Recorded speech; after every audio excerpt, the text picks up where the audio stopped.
Prague, 1964. Nikita Khrushchev visits Antonin Novotny, the loyal communist ruler of Czechoslovakia.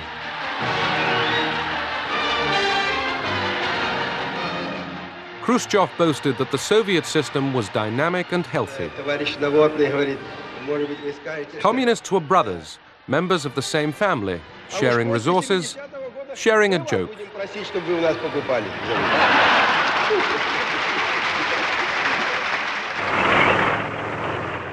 But only 4 years later, the Soviet Union returned to Prague with tanks.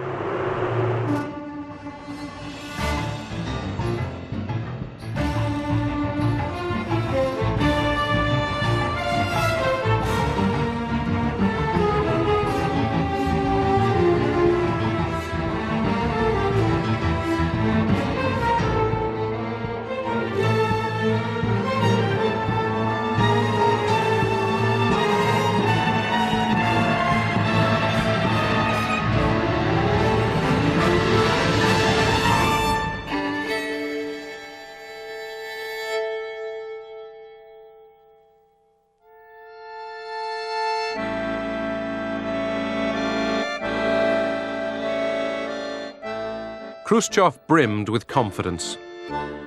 He hated formality. He acted on impulse. He loved a fight.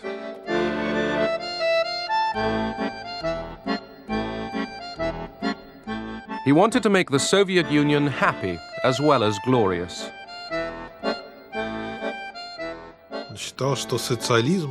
He believed that socialism had to be liberated from the debris of Stalin's rule and from bureaucracy. It should be made more democratic. The gates should be opened, but gradually, step by step, because for him, socialism was like paradise on earth. To show his confidence, Khrushchev allowed an American exhibition into Moscow in 1959. For the first time, Russians could touch and taste the American achievement. Coca-Cola или Pepsi-Cola? Pepsi-Cola.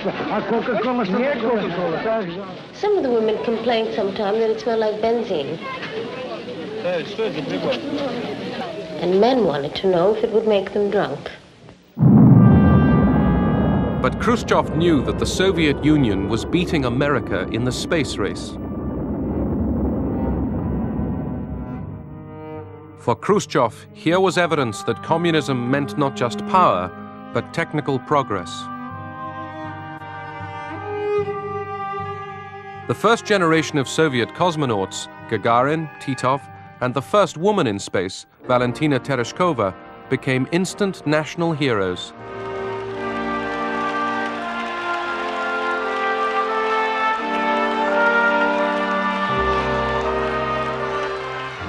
They personified Khrushchev's vision, a modernized, vigorous Soviet Union which would lead the world into the future.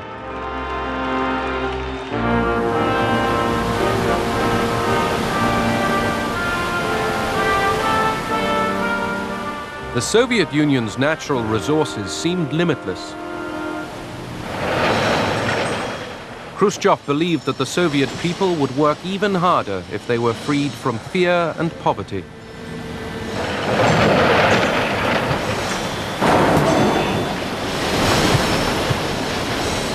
Коммунисты живут не хуже, а лучше многих стран. А в будущем мы будем жить так, как ни одна страна не живет.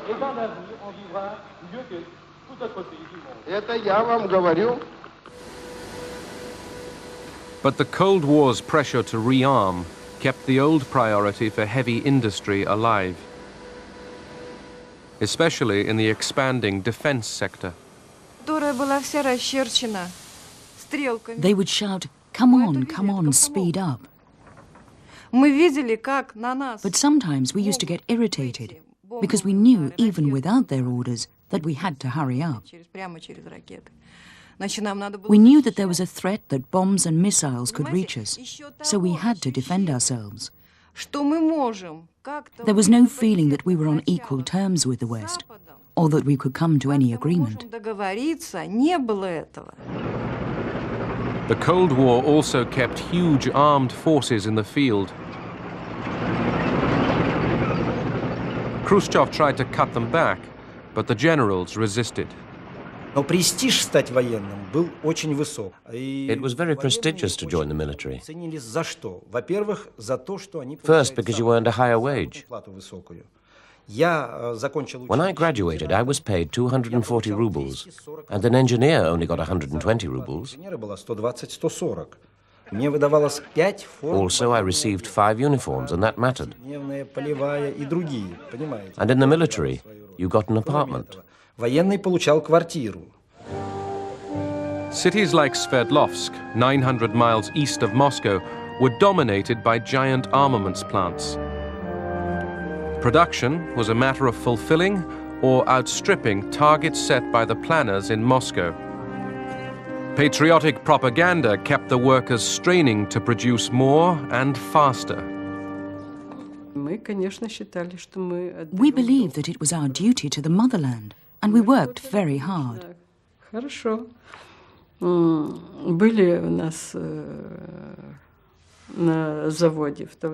A lot of young people worked at our factory. About 3,000 young communists, Komsomol members.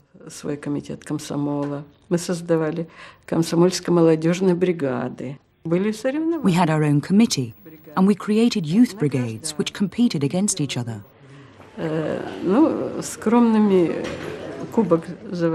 The best brigades were awarded pennants and trophies. Khrushchev and the party still relied on propaganda and patriotism to keep the economy going. В ответ на провокации американской военщины мы, металлурги, будем трудиться еще лучше. И пусть каждая сверхплановая тонна нашего уральского металла укрепляет могущество нашей Родины.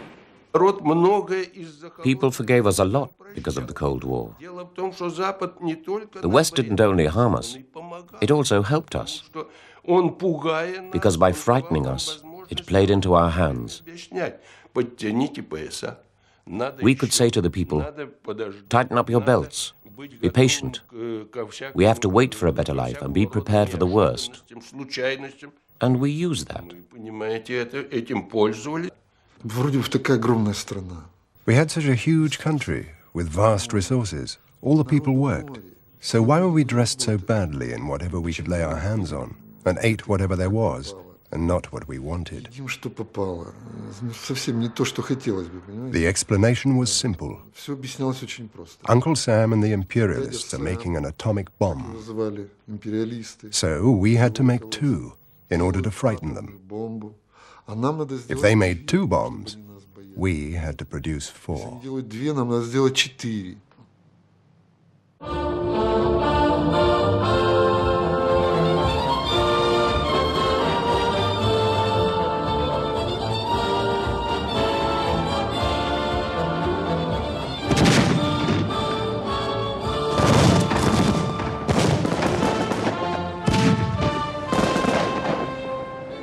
Government films celebrated the onward march of communism.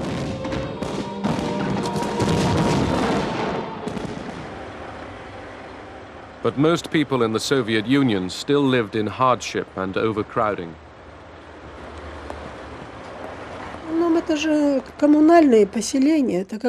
They were mainly communal flats. In one flat there were 2 or 3, sometimes 4 rooms. And in each room there lived a whole family. Can you imagine a whole family in one room? There was only one kitchen and only one of all other conveniences. It was an awful life. Khrushchev was impatient to see Soviet people living as well as Americans, or even better. He tried to shift the planned economy towards light industry and consumer needs. But the Soviet establishment, set in its ways, resisted change. He understood that politics is about people. The basis of his policy was to improve people's lives. He knew he had to deal differently with the outside world, that change was needed. He understood it as a man with a lot of common sense, peasant's common sense. He had very strong instinctive gut feelings, and he followed them. But professional politicians and diplomats at the time were horrified. They said, "What is he doing?" To solve the housing shortage, prefabrication seemed the answer. In the 1960s, apartment blocks shot up around every Soviet city.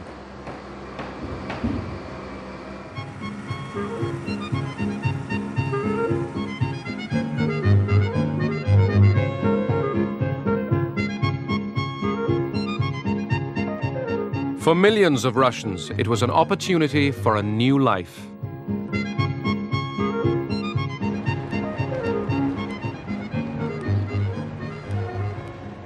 Of course we were happy. We had waited every day for this apartment, like a cake out of the oven. We were fed up with lodging with 3 other families. When we moved here, we thought it was paradise. We've lived here ever since. And it's fine. Living conditions improved, but there was still a shortage of goods in the shops. Нам трудновато жилось. We were quite hard up. I can't say we were rolling like cheese in butter. We had to queue for a loaf of bread. Such products as cereal, pasta and bread, they were all rationed. To solve the food shortage, Khrushchev rushed through agricultural reforms. He launched the Virgin Lands campaign, which plowed up the natural grasslands of Central Asia and planted them with wheat. Khrushchev boasted that he would overtake America in meat, milk, and grain. Volunteers poured out to the Virgin Lands with the old communist zeal. The Virgin Lands and Khrushchev are inseparable. He was such a vivacious, enthusiastic person. He woke up the whole country. He inspired people. It was exciting and romantic. Though that sounds naive now, it was a wonderful time. But there were not enough fertilizers, railroad cars, or grain silos. Much of the harvest was wasted. It was hard to get meat in our town, so we had to go to Moscow. We took huge rucksacks and we went on a bus 120 kilometers to Moscow. We went to GUM, the central department store on Red Square, and spent a whole day shopping. We bought sausages, cookies, all the delicacies. We held our rucksacks open while our mothers did the shopping. Then we went back on the bus. It was a real celebration. Moscow got the bulk of the supplies. The provinces were sausageless and meatless.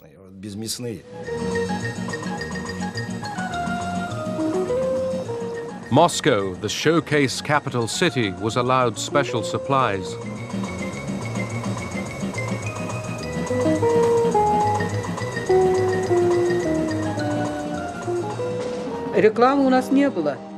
We had no advertising.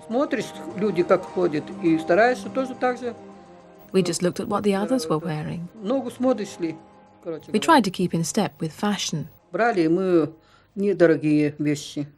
We normally bought only inexpensive clothes and shoes, but we tried to get something modern. We wanted to look good, not to look old-fashioned.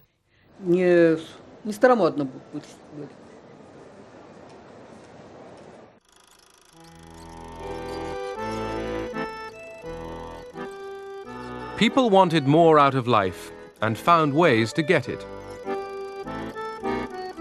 Russians who worked in the defense industry got special privileges.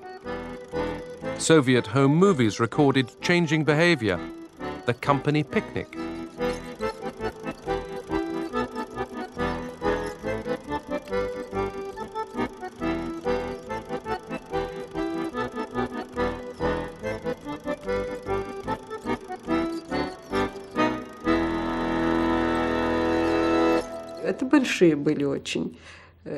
We used to go in very large groups, about 40 people. We used to buy food and cook in large pots on open fires. We slept in tents. That's how we spent our time. Resorts were run by the party and the trade unions. Millions of families took a free vacation.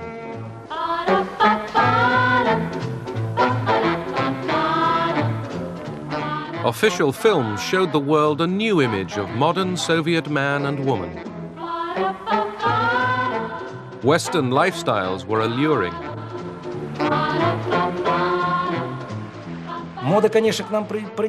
Fashion did penetrate our country. In the late 50s and the beginning of the 60s, when we got trousers, we changed them to make them very narrow and flute-like. You could only get them on and off by using soap on your legs. We were punished severely for wearing them. I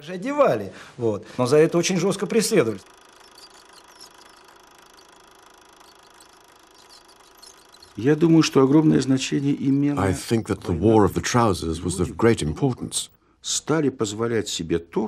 People suddenly started allowing themselves something they could not have during all those decades of Soviet power. The young people who did this were rounded up. There were special patrol guards with red bands on their arms. And if they saw that someone was dressed English style, not Soviet style, he was pulled out of the crowd and taken to the militia station, where they cut the trousers, then cut their hair, and then let them off home. That's how they fought against Western fashion. But the new sounds, the new dances still found their way in. The twist with a glance over the shoulder. New portable radios could sometimes pick up forbidden programs from abroad.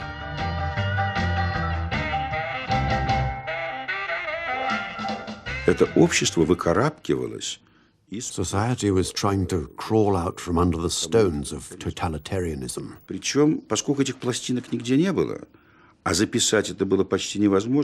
You couldn't get any discs here, and to record them off air was almost impossible because the radio was jammed. But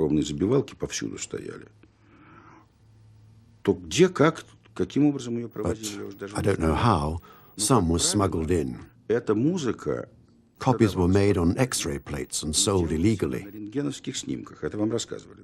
It was music on X-rays. You played it on the bones of your relatives.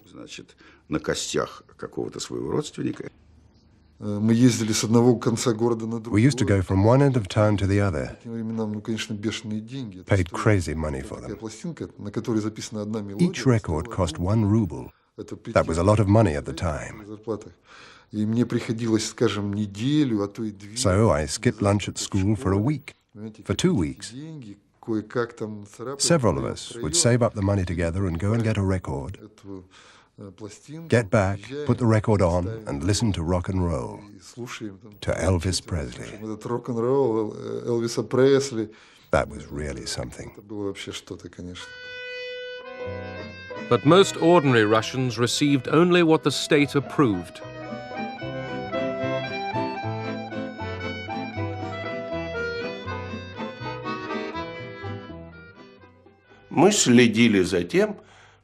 We made sure our people were getting only what we believed they needed and what we thought was beneficial and necessary for our state, our system, and the policy of our party, which played the leading role in our society.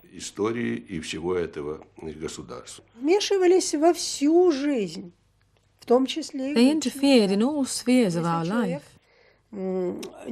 If a man behaved badly in the family, if he was drinking or had another woman, then his wife would tell the party or Komsomol organization, and he would be called before a party meeting. The young were trying to make up their own rules. The old Russian family was losing control of its children. In vain, the communist youth movement tried to preserve traditional morals. To have sex before marriage for us was very bad manners. The first night was normally after the wedding.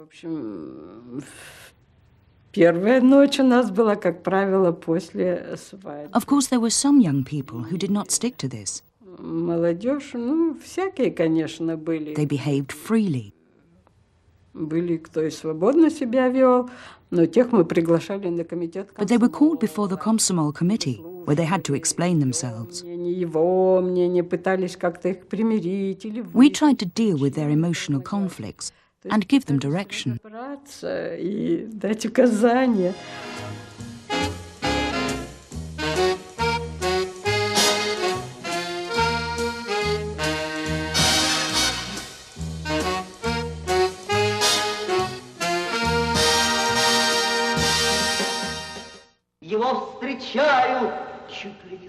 Writers and artists grew bolder, challenging the censors. The young crowded to hear new voices speaking from the heart. I become popular nationally, not as a political poet, as a poet of love. Because for many years of Cold War, after 1945, some poets even didn't use in the poetry about love word I. They were using we love. If we love, I love you as I love my country, for instance. That was typical, hypocritical quotation from poetry of that time. And even poems about, not political poems, about loneliness, for instance, like my poem, yearly poem. It was accused like anti-Soviet poem.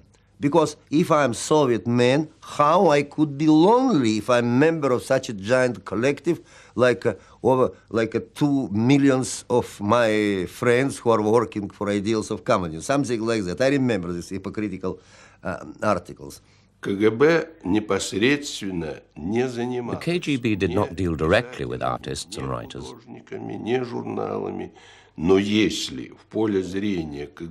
But if certain facts came to the attention of the KGB, and if they discovered anti-Soviet content, or something that contradicted our ideology and policies, then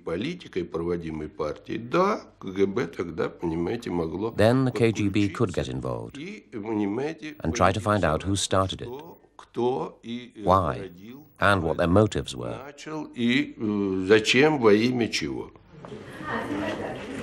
The party was in control everywhere. In 1962, hardliners persuaded Khrushchev to visit an exhibition of modern art. They hoped he would be shocked and restore even tighter censorship. He asked, "Sir, some unfinished canvases?" They said, "No, but why they have no human faces or landscapes of our motherland?" he asked. And they answered him, "Because they hate the faces of our Soviet workers, miners." The hardliners succeeded. Khrushchev exploded and shouted abuse at the painters and sculptors. Это была провокация. Выставка. Провокация. The exhibition was a provocation. It was like a move in chess, which had several targets at once. It was a trap set for the intelligentsia, which included a trap for me, because I had won lots of competitions.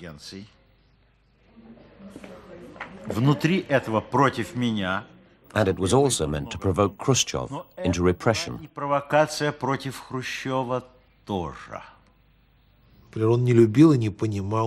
He didn't like, he didn't understand avant-garde art. He liked opera, classical music, folk music, realistic art where one could see a forest and know it was a forest. The ideologists told him he was very wise not to understand it, because behind it, bourgeois ideology is penetrating our pure society and it could all end up rather badly. Писатели – это артиллеристы, это артиллерия, потому что они, так сказать, расчищают путь для нашей пехоты. Образно говоря, прочищают мозги тому, кому следует.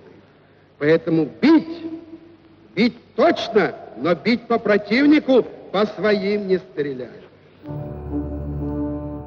The censors stifled free speech in other parts of the Soviet Empire. In Czechoslovakia, where a rigid Stalinist leadership blocked all reform, the struggle was the same, the free-thinking artist trying to elude the party censor. In those years, Václav Havel began to write for the theatre. To criticize communist ideology was like suicide. It was better to find another way, to write about human rights, human freedom, and basic human existence, rather than enter into a direct confrontation with ideology. You know, the censorship itself, that's not the worst evil. The worst evil is, and that's the product of censorship, is the self-censorship. Because that twists spines, that destroys my character. Because I have to think something else and say something else. I have to always control myself. I am stopping to being honest. I am becoming hypocrite. And that's what they wanted. They wanted everybody to feel guilty. Whatever went wrong, the communist system itself must never be blamed. Khrushchev had still not solved the problem of food supply. But he was buoyant about his grand schemes. He ordered everyone to grow corn, claiming, wrongly, that new Soviet varieties could survive in cold climates. The poor girls and boys had to warm up the fields day and night so that the corn would grow. They burnt fires all through the night, especially if a frost was forecast. Sometimes they fell asleep too close to the fire and burnt their hands and faces. So the corn for us was not the queen of the fields, but an evil stepmother.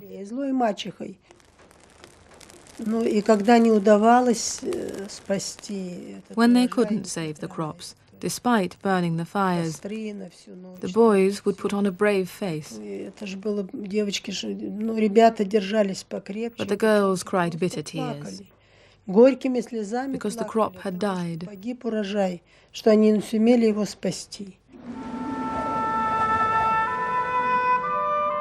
In 1963, the harvest failed. There were bread shortages and renewed rationing.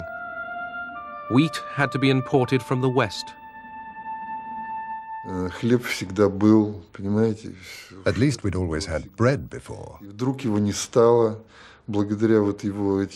But when suddenly it disappeared, thanks to him, Khrushchev was cursed. But only at home. In the streets, you had to keep quiet. But at home, even though my father was a communist, he used to swear and curse Khrushchev because he made life much more difficult for us.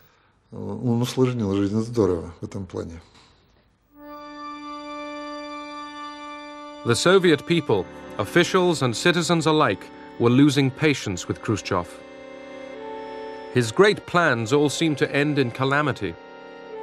Khrushchev's peasant boisterousness amused the West, but it shocked Russians. They found him clownish, irresponsible. Over Cuba, he had nearly blundered into nuclear war.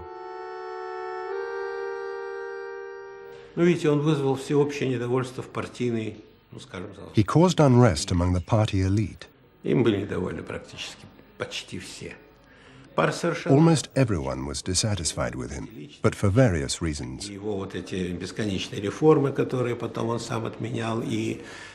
These could be personal, or because of the constant reforms he introduced and then cancelled,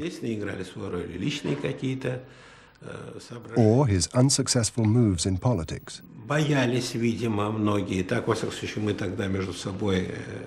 Of course, personal reasons played a part too. A lot of people were afraid that he would undermine the stability of the system.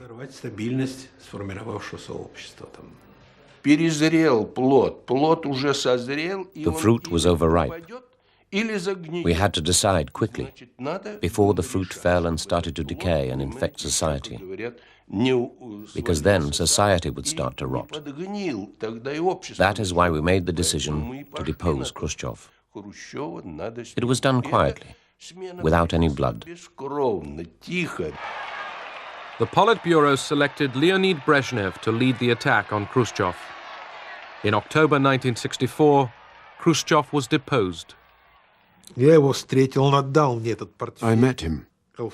He gave me his briefcase, and he never touched it again. He said, "It's all finished. I resign." When they all went into lunch, I left. I didn't want to join them. I don't think they actually invited him to have lunch anyway. He was in a state of nervous stress. He had tears in his eyes. He was very unsettled. He couldn't find a place for himself. He would go to the dacha, come back, sit around. It was a month and a half before he gradually calmed down. Few people missed Khrushchev. Many wanted a firm hand on the tiller again.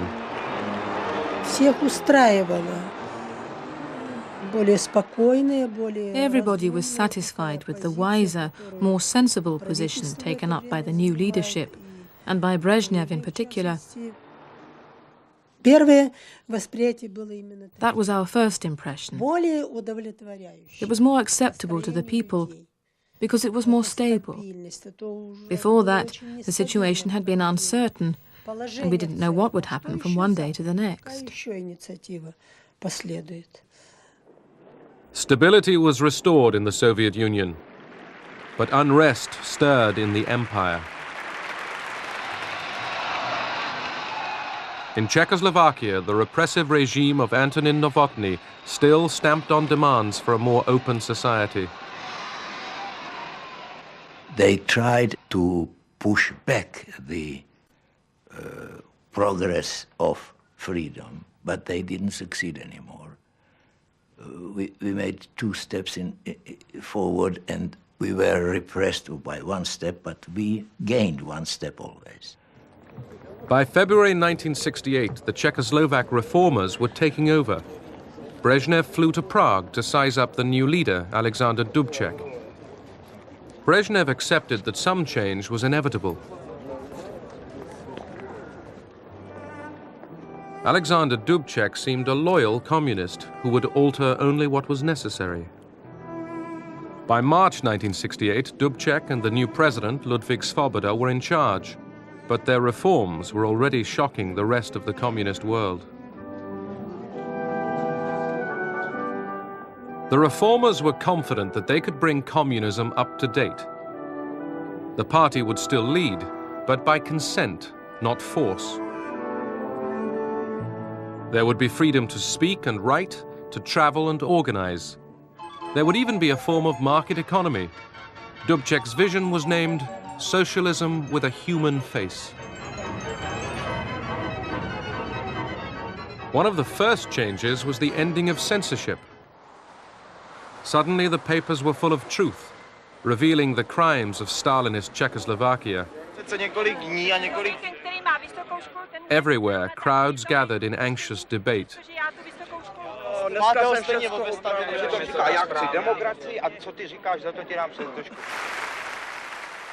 After 2 decades of terror and silence, Czechs and Slovaks had found their voice again. People came in thousands, and if they didn't get in, they listened outside for hours on end. People suddenly realized that they can live more freely.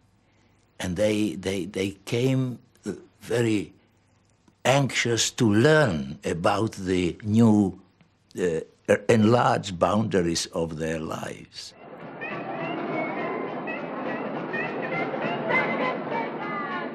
Western styles and visitors poured in.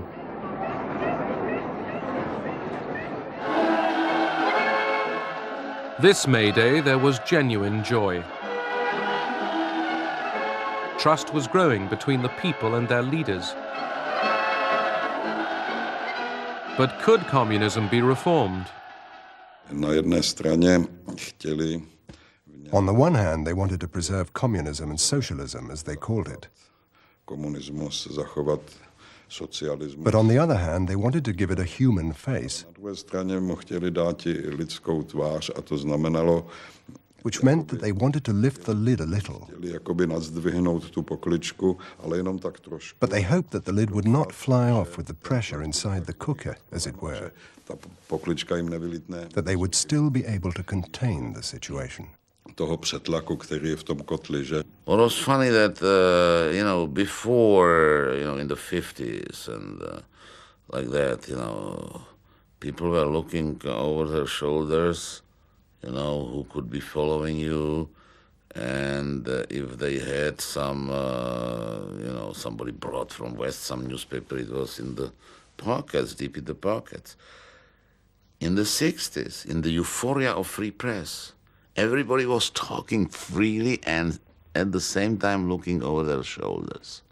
Because I think it was a freedom in spasmodic freedom, that people were really, it was like a freedom unleashed by fever, It was not really a comfortable freedom. It was not.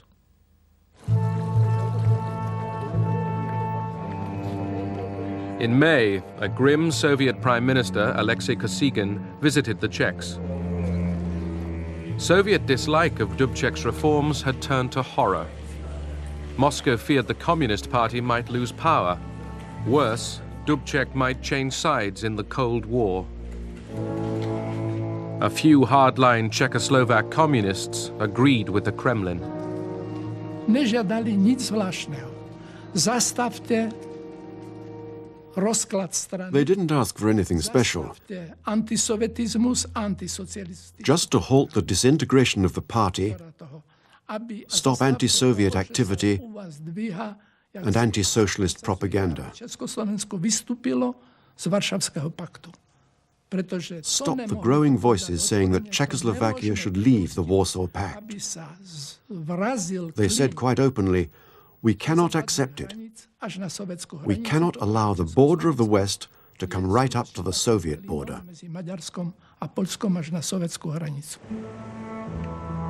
In the early summer, Warsaw Pact troops staged very public maneuvers in Czechoslovakia. After the exercise, they left their signals network in place. The warning was not hard to read.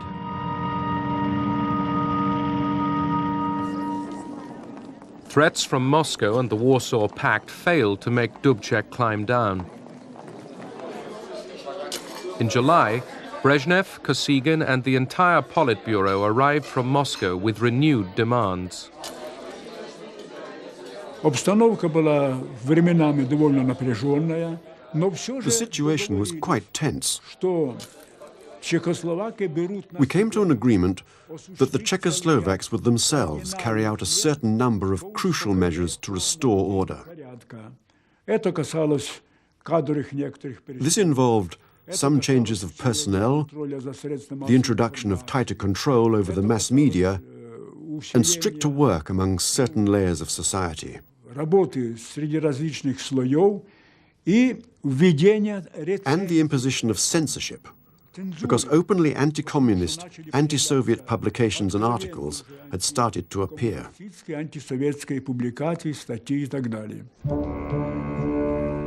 2 days later, the Czechoslovak leaders made some concessions, but it was too late. The Soviet Politburo had already decided to solve the problem by force.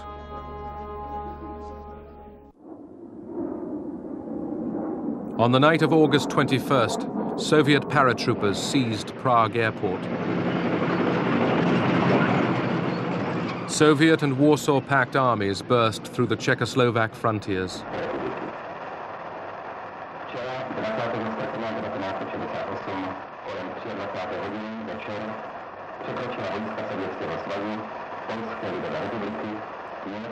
As the invasion began, the Czechoslovak leaders were meeting in Prague. We listened to the airplanes flying overhead. Dubček was waiting for a telephone message, but instead the door suddenly opened and paratroopers came in, carrying Kalashnikovs. They stood behind us and the commander said they were taking us under protection in the name of the forces of the Warsaw Pact. What will happen later, we'll see. We were prisoners. Before their arrest, the party's leaders managed to condemn the invasion. By morning, Soviet tanks had taken over the center of Prague.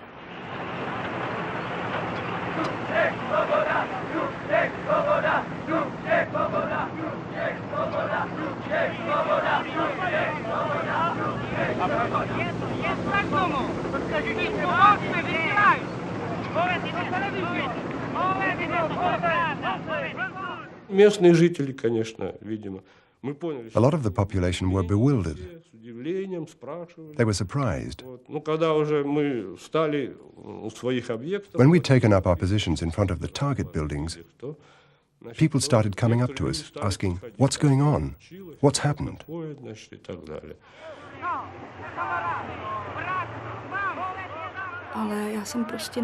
They came like burglars and pretended they wanted to help us. So we went to speak to them. We climbed on the tanks and we told them to go back home, that they had lost their way or been sent to the wrong place. They were really surprised and didn't understand what we were trying to tell them.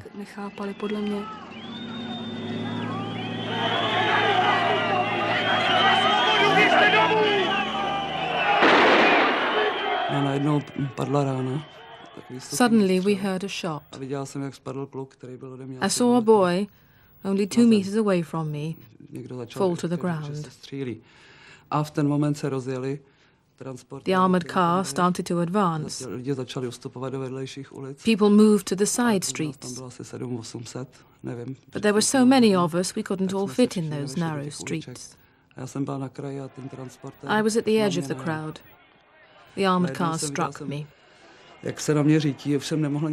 was nothing I could do. It hit my knee with the front wheel.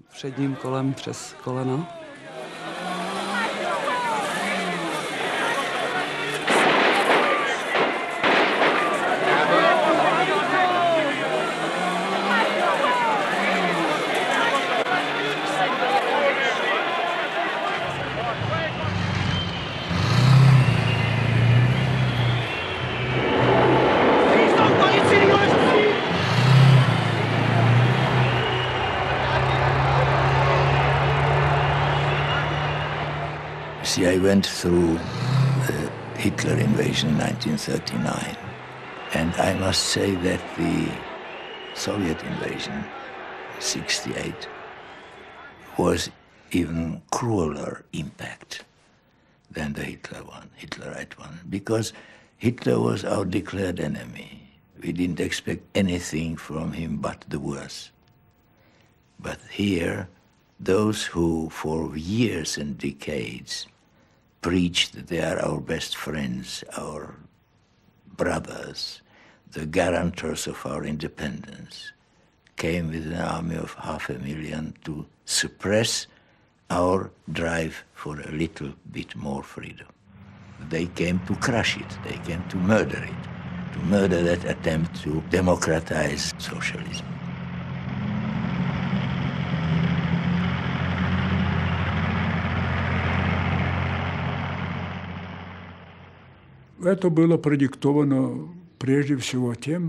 This action was dictated, first of all, by the need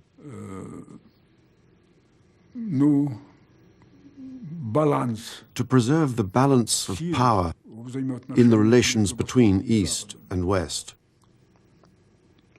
And of course, we were interested in preserving the established system.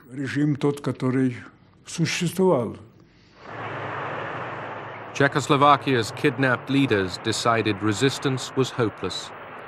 In a tragic broadcast, Dubček broke the news. Prosím vás, nedopusťte provokácie. Nedovolte vniesť paniku do našich hradov.